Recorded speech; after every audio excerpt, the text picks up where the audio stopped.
ஓம் சாய்ராம்.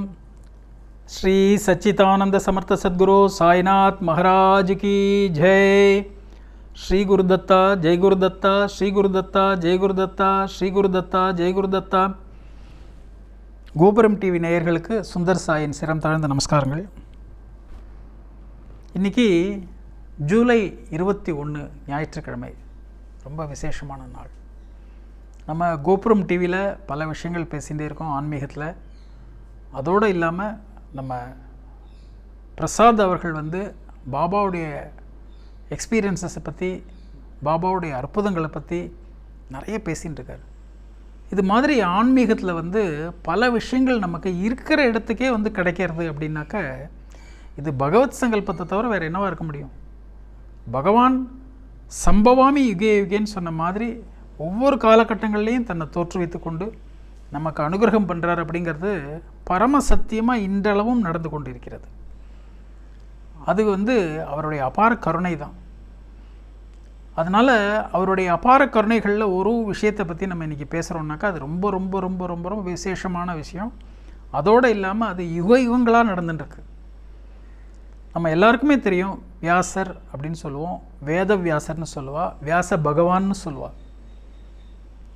அதாவது வியாசாய விஷ்ணு ரூபாய வியாச ரூபாய விஷ்ணுவே அப்படின்னு சொல்லுவாள். வியாசர் வேற இல்லை, விஷ்ணு வேற இல்லை அப்படின்னு சொல்லி வியாசருக்கு பெருமை இருக்குது. விஷ்ணு மகாவிஷ்ணுவே வியாசராக வந்திருக்கார் அப்படின்னு அவருக்கு பெருமை இருக்குது. அப்படிப்பட்ட வியாச பகவான் அவருடைய பிறந்த தினமாக இந்த குரு பூர்ணிமா நாள் அனுசரிக்கப்படுகிறது. இன்றளவு இல்லை, காலகாலங்களாக அது நடந்துட்டுருக்கு. அதனால் இப்படிப்பட்ட ஒரு மகா உன்னதமான புனிதமான நாளில் நம்ம அவரை பற்றி தெரிஞ்சுக்கிறதோ, இல்லை இந்த குரு பூர்ணிமாவோட விசேஷங்களை தெரிஞ்சுக்கிறதோ, அதை எல்லா பகவான் ஆசீர்வாதம் பண்ணி எல்லா குருமார்களும் இதை கேட்குறவாளுக்கும் சரி, சொல்கிறவாளுக்கும் சரி, பரிபூர்ண கிருபை அவள் கொடுப்பாங்கிறதுல எந்த விதமான சந்தேகமும் கிடையாது. இந்த வியாச பூர்ணிமா, குரு பூர்ணிமா என்று அறியப்படுகிற இந்த நன்னாளில் வியாச பகவானை பெருமைப்படுத்தணுங்கிறதுக்காக அவருடைய சிஷ்யர்கள்லாம் சேர்ந்து ஆரம்பித்த கொண்டாட்டமான நாள் இந்த வியாச பூர்ணிமா, குரு பூர்ணிமா. சரி, இன்றைக்கி வியாசர் இல்லைனாலும் இந்த குருமார்கள் திரும்ப திரும்ப ஏதோ ஒரு ரூபத்தில் வந்துட்டே இருக்காங்க. பகவான் குரு மூலமாக தான் அறியப்படுகிறார் அப்படின்னு நம்ம தெரிஞ்சுட்டுருக்கோம்.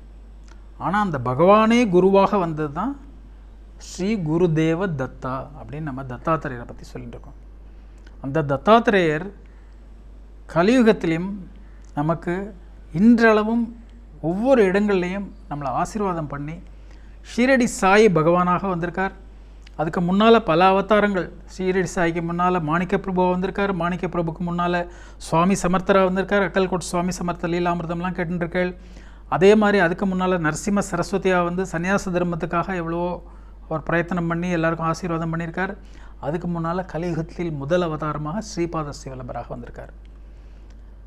16 வயசு இருந்து அதுக்கப்புறம் அடுத்த 14 வருஷம் தர்பார் நடத்தி நிறைய லீலாமிர்தங்கள்லாம் புரிஞ்சிருக்கார். இப்படிப்பட்ட குரு பகவானுக்கு நம்ம நன்றி சொல்லணும். குருன்னு சொன்னால் நமக்கு எந்த விஷயத்தை யார் சொல்லி கொடுத்தாலும் அவா குரு. அவர் ஏதோ எங்கேயோ பகவான்கிறவர் எங்கேயோ தொலைவில் இருக்கார் அப்படின்னு நினைக்காம நம்ம யார்கிட்ட என்னென்னலாம் கற்றுக்கிறோமோ அவளை குருவாக நம்ம மனசில் வரித்து அவளுக்கு நம்ம நன்றிகளை, நம்மளுடைய கிருத்தஜைகளை தெரிவிச்சுக்கிற நன்னாள் தான் இந்த குரு பூர்ணிமா நன்னாள். இந்த குரு பூர்ணிமா நன்னாளில் நம்ம நிச்சயமாக இந்த ஹோல் டே, நம்ம இந்த ஒரு நாள் முழுக்க குருவை தியானம் பண்ணி, குருவுடைய சரிதாமிரதம் இருந்தால் அந்த சரிதாமிரதத்தை படித்து, நம்ம சத்சங்கம் மாதிரி குருவை பற்றி பேசி, இந்த நாள் பூரா குருவுடைய ஸ்மரணையில் தான் நம்ம செலவழிக்கணும் அப்படிங்கிறது ரொம்ப ரொம்ப விசேஷமான ஒரு விஷயம். அதனால் நம்ம இந்த அன்பர்கள் அனைவரும் இந்த குரு பூர்ணிமா நன்னாளில் ஷீரடி சாய் சச்சரித்தம் முடிஞ்சால் ஷீரடி சாய் சச்சரித்தம் படிங்கோ, இல்லை ஸ்ரீபாத ஸ்ரீவல்லபருடைய சரிதாமிரதம் இருந்தால் அதை படிங்கோ, அக்கல்கோட் சுவாமி சமர்த்தரோட படிங்கோ, இல்லை காஞ்சி மகாசுவாமிகள் அவரை பற்றி படிங்கோ. இது மாதிரி குருக்கள் நமக்கு எல்லா இடங்கள்லேயும் பல காலகட்டங்களில் பல ரூபங்களில் வந்திருக்கா. இவா எல்லாருமே ஒன்று தான். ஆகாசாத் பதித்தம் தோயம் யதா கச்சதி சாகரம் அப்படிங்கிற மாதிரி சர்வ தேவம் குரு ரூபம். அதில் எல்லா குரு ரூபமும் ஒரே தத்தாத்திரேயர் தான் போய் சேர்றது. அந்த ஆதிகுரு தத்தாத்திரேயரை நமஸ்காரம் பண்ணோன்னாக்க நம்ம பக்கத்தில் நம்ம கூட வாழ்ந்த மகான்கள், நமக்கு சொல்லிக் கொடுத்த மகான்கள், அவளுடைய ரூபங்களை நம்ம தியானம் பண்ணி அவளுக்கு நம்மளுடைய நமஸ்காரங்களையும் கிருத்தஜைகளையும் நம்ம தெரிவிச்சுக்கும் போது நிஜமாகவே தத்தாத்திரேயர் ரொம்ப சந்தோஷப்படுகிறார். அப்படி சந்தோஷப்படக்கூடிய ஆதிகுரு தத்தாத்திரேயர் நம்மளுடைய குரு மூலமாகவே நமக்கு ஆசீர்வாதத்தை பரிபூர்ணமாக கொடுக்குறாரு. அப்படிங்கிறது சத்திய வாக்கு. அதனால் வித்தியாசமே பார்க்க வேண்டாம். நமக்கு எந்த குரு என்ன சொல்லி கொடுத்துருக்காரோ அவளை போய் நம்ம அன்றைக்கி நமஸ்காரம் பண்ணி நம்மளால் முடிஞ்சதை அவளுக்கு ஒரு சின்னதாக ஏதாவது ஒன்று வாங்கி கொண்டு போய் அவளுக்கு கொடுத்து நமஸ்காரம் பண்ணி ஒரு தேங்காயோ பழமோ இல்லை குரு தட்சணையாக நம்மளால் என்ன கொடுக்க முடியுமோ அதை கொண்டு போய் கொடுத்து அவளுக்கு நமஸ்காரம் பண்ணி அவகிட்ட நம்ம பரிபூர்ண ஆசீர்வாதம் வாங்கிக்கணும். அதுதான் இந்த குரு பூர்ணிமா நாளுடைய ரொம்ப ரொம்ப பெரிய விசேஷம். உங்கள் எல்லாருக்குமே தெரியும் குருன்னா என்ன அர்த்தம் அப்படின்னு. கு என்றால் இருள், ரு என்றால் இருட்டை விளக்கக்கூடிய வெளிச்சம். நம்ம மனசில் இருக்கக்கூடிய அகந்தை, அகம்பாவம் அப்படிங்கிற அந்த இருளை விலக்கி நம்ம என்ன ஸ்வரூபம், நம்ம எங்கேருந்து வந்தோம், நம்மளுடைய ஜனனத்தின் நோக்கம் என்ன அப்படிங்கிறதெல்லாம் நமக்கு வெளிச்சம் போட்டு காமிக்கக்கூடிய அந்த குரு தான் ஆதிகுரு தத்தாத்திரேயருடைய ஸ்வரூபங்களாக நமக்கு வந்துட்டே இருக்கார். இன்றளவும் காலகட்டங்களில் ஒவ்வொரு தேசங்கள்லேயும் தன்னை தோற்றுவித்து கொண்டு நமக்கு வழிகாட்டக்கூடிய இந்த குருவுக்கு நிச்சயமாக நம்ம மரியாதை செய்ய வேண்டிய நாள் இந்த குரு பூர்ணிமா நாள்.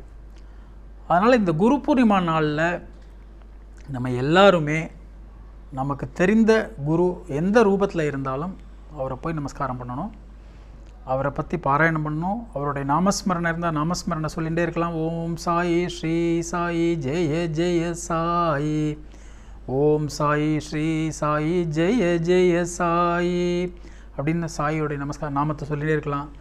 ஜெய ஜெய சங்கர ஹர ஹர சங்கர, ஜெய ஜெய காமாட்சி ஹர ஹர காமாட்சி, காஞ்சி சங்கர காமாட்சி சங்கர, காமகோட்டி சங்கர ஜெய ஜெய சங்கர அப்படின்னு சொல்லி சங்கர சுவாமிகளை பற்றி மகாபரிவாளை பற்றி சொல்லலாம். அவளுடைய சோஸ்திரங்களை சொல்லலாம். இல்லை திகம்பரா திகம்பரா ஸ்ரீபாதவல்லப திகம்பரா, பிரம்மா விஷ்ணு மகேஸ்வரா ஸ்ரீசக்கர தத்தாத்ரேயா திகம்பரா அப்படின்னு அந்த சோஸ்திரங்களை சொல்லலாம். யாராருக்கு என்னென்ன சுவாமி மேலே எந்த ரூபத்து மேலே நாட்டம் இருக்கோ அதை ஆத்மார்த்தமாக நம்ம தியானம் பண்ணணும். அப்படி தியானம் பண்ணும்போது நமக்கு கிடைக்கக்கூடிய ஆன்மீக பலன்கள் அபரிமிதமாக இருக்கும். ஆன்மீகத்தில் நம்ம முன்னேறிட்டாலே நம்ம லௌகிக விஷயங்கள்லாம் ரொம்ப சர்வசாதாரணமாக நடந்து போயிடும். நம்ம இந்த விஷயத்தில் இருக்கக்கூடிய கன்ஃபியூஷன்னால் ஆன்மீகத்தையும் விட்டுட்டு லௌகிகத்தையும் நம்மளால் ஒன்றும் சரி பண்ண முடியாமல் நம்ம நிறைய பேர் இப்போவும் கஷ்டப்பட்டுருக்கோம்.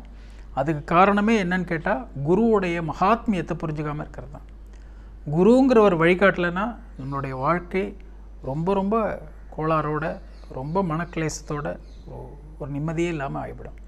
அதனால் இந்த குரு பூர்ணிமா நன்னாளில் நிச்சயமாக நம்ம எல்லாரும் குரு மேலே மரியாதை செலுத்தி ஆத்மார்த்தமான அன்பு செலுத்தி குருவை போய் நமஸ்காரம் பண்ணி குரு ஸ்மரணையில் நம்ம இருந்தோம்னாக்க நம்ம இந்த கலியுகத்தில் இருக்கக்கூடிய சாதாரண வாழ்க்கையிலிருந்து ரொம்ப ஈஸியாக தெளிவடைஞ்சு வெளியில் வந்து ஆன்மீகத்தில் முன்னேறலாம் அப்படிங்கிறது பரமசத்தியம். அதனால் இந்த குரு பூர்ணிமா நன்னாளில் உங்கள் எல்லாரையுமே நான் வேண்டி கேட்டுக்கிறது என்னன்னு கேட்டிங்கன்னா, உங்களுக்கு தெரிஞ்ச குரு அப்படின்னு யார் இருக்காளோ அந்த குருமார்களுக்கு போய் நமஸ்காரம் பண்ணுங்கோ, அவருடைய அட்வைஸை எடுத்துங்கோ.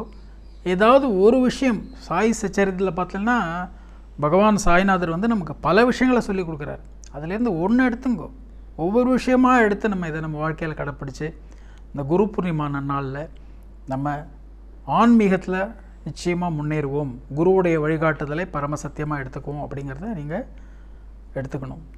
இந்த சத்குருவுடைய வழிகாட்டுதலுக்கு முன்னால் நம்ம செய்ய வேண்டியது என்னன்னு கேட்டால், ஜென்ம ஜென்மங்களாக நமக்குள்ளே இருக்கக்கூடிய துர்வாசனைகள், கெட்ட எண்ணங்கள், பாபங்கள், இது எல்லாத்தையும் நம்ம தொலைக்கணும். அது ரொம்ப ரொம்ப முக்கியம்.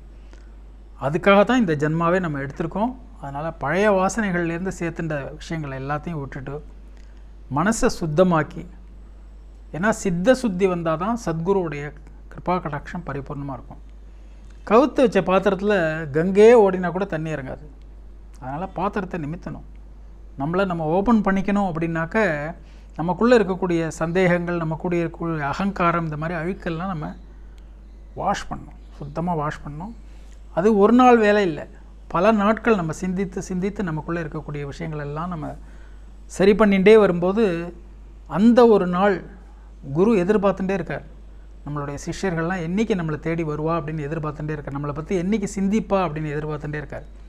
அந்த மாதிரி அந்த நம்ம உண்மையான சிந்தனை, திட சிந்தனை, ஆத்மார்த்த சிந்தனை வர அன்னைக்கு நம்மளை தேடி குரு நம்ம இடத்துக்கு வருவார்.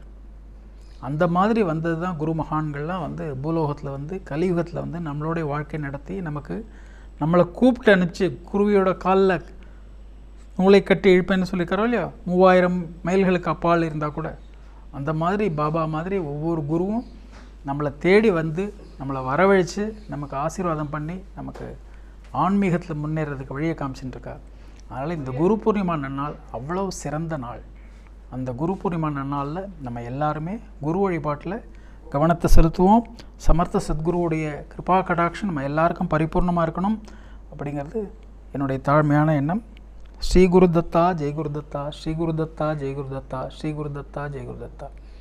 திகம்பரா திகம்பரா ஸ்ரீபாத சிவல்லப திகம்பரா, பிரம்மா விஷ்ணு மகேஸ்வரா, ஸ்ரீசக்கர தத்தாத்திரே திகம்பரா. ஓம் சாய்ராம். விதம் விதமான பக்தி நிகழ்ச்சிகளை உங்களுக்காக தந்து கொண்டிருக்கிறது உங்கள் கோபுரம் டிவி. உங்களுக்கு பிடித்த நிகழ்ச்சிகளை லைக் செய்யுங்கள், உங்களுக்கு பிடித்த மாணவர்களுக்கு ஷேர் செய்யுங்கள். மேலும் சப்ஸ்கிரைப் செய்வதோடு மட்டுமல்லாது அருகில் இருக்கும் பெல் பட்டனை கிளிக் செய்து கோபுரம் டிவி நிகழ்ச்சிகளை உடனுக்குடன் தெரிந்து கொள்ளுங்கள். மற்றும் ஒரு மகிழ்ச்சியான செய்தி, கோபுரம் டிவி ஆப்பை கூகுள் பிளே ஸ்டோரில் ஃப்ரீ டவுன்லோட் செய்து கோபுரம் டிவி நிகழ்ச்சிகளை தொடர்ந்து கண்டுகளியுங்கள், பாருங்கள், ரசியுங்கள், பரவசமடையுங்கள். gopuramtv.com. பக்தி பக்திமயம்.